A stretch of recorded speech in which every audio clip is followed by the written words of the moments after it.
आइए जानते हैं आज की कुछ प्रमुख अंतर्राष्ट्रीय खबरों को। पहले एक नजर आज की हेडलाइंस पर। जंग के माहौल में विदेश मंत्री एस जयशंकर की रूस यात्रा, इन जरूरी मुद्दों पर होगी बात। महाठग सुकेश केजरीवाल के लिए बन गया क्लेश, गोवा पंजाब चुनाव पर बड़ा दावा। भरतपुर में प्यार के खातिर टीचर ने जेंडर चेंज कर रचाई स्टूडेंट्स से शादी। वंदे भारत ट्रेन पर नहीं हुआ पथराव, स्पीड के चलते उछल कर लग गए थे पत्थर। एआईएमआईएम के आरोपों पर रेलवे का जवाब। नांदेड़ में गुरु नानक जयंती के कार्यक्रम में राहुल गांधी ने की शिरकत, पगड़ी में आए नजर।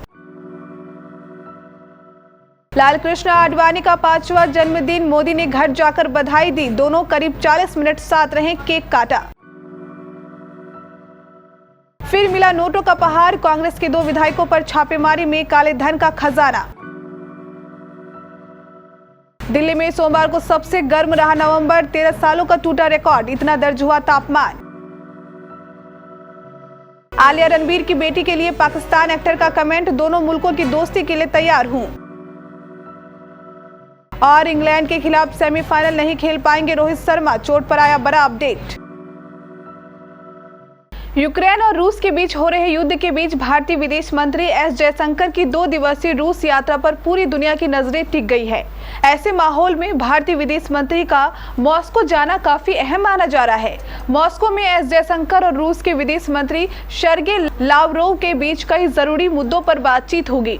भारत के विदेश मंत्री एस जयशंकर के रूस पहुंचने से एक दिन पहले रूसी विदेश मंत्रालय ने बयान जारी करते हुए कहा कि भारत और रूस कई दबाव वाले मुद्दों के बावजूद एक संतुलित और समान वैश्विक व्यवस्था के साथ साथ बहुध्रुवीय दुनिया बनाने के लिए एक साथ खड़े हैं। रूसी विदेश मंत्रालय के बयान में कहा गया है कि दोनों देश यूएन चार्टर के मुताबिक जरूरी मुद्दे और नियमों का समर्थन करते हैं। रूस ने कहा कि दोनों देशों का यह कदम वैश्विक तानाशाही को पूरी तरह से नकारते हुए एक ऐसे एजेंडे की वकालत करना है जो सभी देशों के लिए अनुकूल हो। दिल्ली की जेल में बंद महाठग सुकेश चंद्रशेखर आम आदमी पार्टी के लिए बड़ा क्लेश बन गया है। दिल्ली से गुजरात तक चुनावी माहौल के बीच महाठग ने आम आदमी पार्टी और दिल्ली के सीएम अरविंद केजरीवाल को लेकर कई सनसनीखेज दावे किए हैं, जिसने भारतीय जनता पार्टी और कांग्रेस को बड़ा हथियार दे दिया है। महाठग ने सोमवार को दिल्ली के एलजी वीके सक्सेना को चौथा लेटर लिखा और कई बड़े आरोप लगाते हुए केजरीवाल से इस्तीफे की मांग की। इस लेटर में सुकेश चंद्रशेखर ने आरोप लगाया कि आपने पंजाब और गोवा चुनाव के लिए उससे पैसे मांगे और उसने दिए भी। आपकी ओर से आरोपों को झूठा बताए जाने पर पलटवार करते हुए सुकेश ने पूछा कि यदि वह गलत बोल रहा है तो अरविंद केजरीवाल और सत्येंद्र जैन की ओर से केस वापस लेने का दबाव क्यों बनाया जा रहा है। कहते हैं प्यार में सब कुछ जायज है और इसलिए प्यार के खातिर मीरा ने अपना जेंडर चेंज करा लिया। गेम्स टीचर मीरा को अपने ही स्कूल की स्टूडेंट कल्पना से प्यार हो गया। प्यार इतना परवान चढ़ा कि गेम्स टीचर मीरा ने अपना जेंडर चेंज कराकर लड़का बन गई और अपनी स्टूडेंट कल्पना के साथ 2 दिन पहले शादी रचा ली। शादी करने के बाद दोनों काफी खुश नजर आ रहे हैं। वहीं दोनों की शादी से दोनों के परिजन काफी खुश हैं।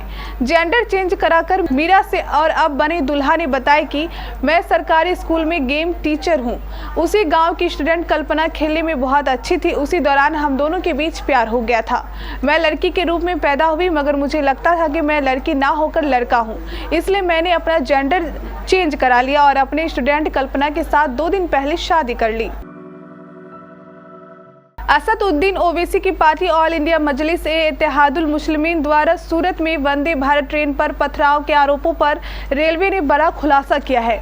पश्चिम रेलवे की बड़ौदा जीआरपी के मुताबिक ट्रेन पर कोई पथराव नहीं किया गया था। ट्रेन की स्पीड की वजह से कुछ पत्थर उछलकर ट्रेन के शीशे से जाकर टकरा गए थे। इससे शीशे में दरार आ गई थी। दरअसल गुजरात में विधानसभा चुनाव होने हैं, सभी राजनीतिक पार्टियां तैयारियों में जुटी हैं। इसी बीच सोमवार को एआईएमआईएम चीफ असदुद्दीन ओवैसी भी गुजरात दौरे पर पहुंचे। इस दौरान उन्होंने वंदे भारत ट्रेन में सफर भी किया था। इस दौरान एआईएम पार्टी के नेता वारिस पठान ने दावा किया था कि कुछ लोगों ने वंदे भारत ट्रेन पर पथराव किया। उन्होंने आरोप लगाया था कि कुछ अज्ञात लोगों ने ट्रेन पर जोर से पत्थर मारकर शीशा तोड़ दिया। राहुल गांधी के नेतृत्व वाली कांग्रेस की भारत जोड़ो यात्रा महाराष्ट्र में पहुंच चुकी है। इसी बीच राहुल गांधी महाराष्ट्र के नांदेड़ जिले पहुंचे, जहां राहुल गांधी ने रात भर होने वाले गुरु नानक जयंती पर आयोजित कार्यक्रम में शिरकत की। इस दौरान राहुल गांधी सिखों के पारंपरिक लिबास में नजर आए। आज गुरु नानक देव जी की जयंती है। गुरु नानक जी सिखों के पहले गुरु और सिख धर्म के संस्थापक है। सिख धर्म को मानने वालों के लिए गुरु नानक जयंती का दिन बेहद खास होता है। उन्होंने अपना जीवन मानव समाज के कल्याण में लगा दिया था। गुरु नानक देव जी की जयंती की पूर्व संध्या पर राहुल गांधी यादगारी साहिबजादे बाबा जोरावर सिंह जी फतेह सिंह जी गुरुद्वारा पहुंचे। भाजपा नेता लालकृष्ण आडवाणी मंगलवार को 95 साल के हो गए। पीएम नरेंद्र मोदी ने उन्हें घर जाकर बधाई दी। पीएम करीब 40 मिनट उनके साथ रहे और केक काटा। मोदी के अलावा राजनाथ सिंह भी आडवाणी के घर पहुंचे। राजनाथ सिंह ने आडवाणी के साथ फोटो ट्वीट किया। मैं भगवान से उनके अच्छे स्वास्थ्य और लंबी आयु की कामना करता हूं। आडवाणी का जन्म 8 नवंबर 1927 को कराची में हुआ था। 2002 से 2004 के बीच अटल बिहारी वाजपेयी की सरकार में 7वें उप प्रधानमंत्री रहे। इससे पहले 1998 से 2004 के बीच एनडीए सरकार में गृह मंत्री रहे। वे भाजपा के फाउंडर मेंबर्स में शामिल हैं। 2015 में उन्हें पद्म विभूषण मिला था। झारखंड कांग्रेस के 2 विधायकों और उनके सहयोगी समेत कुछ कारोबारियों पर छापेमारी के बाद इनकम टैक्स डिपार्टमेंट ने 100 करोड़ से अधिक के बेनामी लेनदेन और निवेशों का पता लगाया है। सीबीडीटी ने मंगलवार को एक बयान में कहा कि 4 नवंबर को झारखंड के रांची, गोड्डा, बेरमो, दुमका, जमशेदपुर, चाईबासा, बिहार के पटना, हरियाणा के गुरुग्राम, पश्चिम बंगाल के कोलकाता समेत 50 ठिकानों पर छापेमारी की गई थी।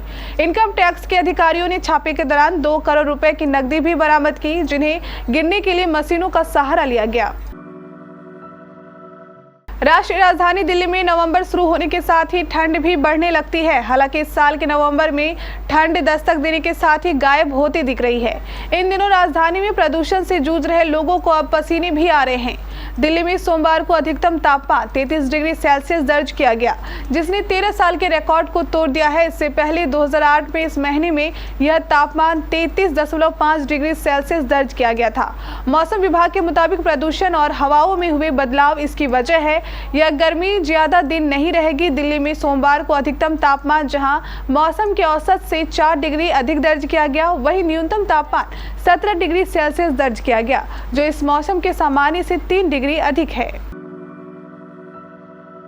पाकिस्तानी स्टार्स को बॉलीवुड सेलेब्स की जिंदगी में काफी दिलचस्पी रहती है, तभी तो पाकिस्तानी सिनेमा के सितारे भारतीय कलाकारों की जिंदगी पर कुछ न कुछ कमेंट करके चर्चा में बने रहते हैं। अब पाकिस्तान के मशहूर वीजे एक्टर और होस्ट यासिर हुसैन ने रणबीर आलिया की बेटी को लेकर कुछ ऐसी पोस्ट कर दी, जिसके बाद सोशल मीडिया यूजर्स ने उनकी क्लास लगा दी। आप ये जानने के लिए बेताब होंगे कि आखिर यासिर हुसैन ने आलिया और रणबीर को नन्ही परी को लेकर कौन सी पोस्ट शेयर कर दी, जिसकी इतनी चर्चा हो रही है। चलिए बिना देरी करें आपको बता देते हैं कि दरअसल आलिया भट्ट के बेटी को जन्म देने के बाद से ही कपल को बधाइयां मिलनी शुरू हो गई। आलिया और रणबीर पर दुनिया भर के लोगों ने प्यार लुटाया। ऐसे में पाकिस्तानी एक्टर और होस्ट यासिर हुसैन ने भी आलिया रणबीर की बेटी के जन्म पर पोस्ट शेयर की और कहा कि नन्ही परी काफी अच्छी है। T20 वर्ल्ड कप 2022 में भारतीय टीम सेमीफाइनल में पहुंच चुकी है, जहां उसका मुकाबला 10 नवंबर को इंग्लैंड से होना है। एडिलेड में होने वाले इस मैच के लिए भारतीय टीम प्रैक्टिस में जुटी है। मंगलवार को इस बीच जब टीम इंडिया प्रैक्टिस कर रही थी, तब एक बार खबर आई कप्तान रोहित शर्मा जब प्रैक्टिस कर रहे थे, उस वक्त उन्हें हाथ पर चोट लग गई थी। ऐसे में फैंस की चिंता बढ़ गई थी, लेकिन अब रोहित शर्मा की चोट पर ताजा अपडेट आया है। एडिलेड में टीम इंडिया जब बल्लेबाजी की प्रैक्टिस कर रही थी, उस वक्त रोहित शर्मा बैटिंग करने आए। यहाँ थ्रो डाउन बॉल खेलते हुए रोहित शर्मा की बाह में बॉल लग गई, जिसके बाद वह दर्द से कराहने लगे थे। हालांकि इसके बाद उन्हें बर्फ लगाई गई और कुछ देर के ब्रेक के बाद वह फिर से बल्लेबाजी करने लगे।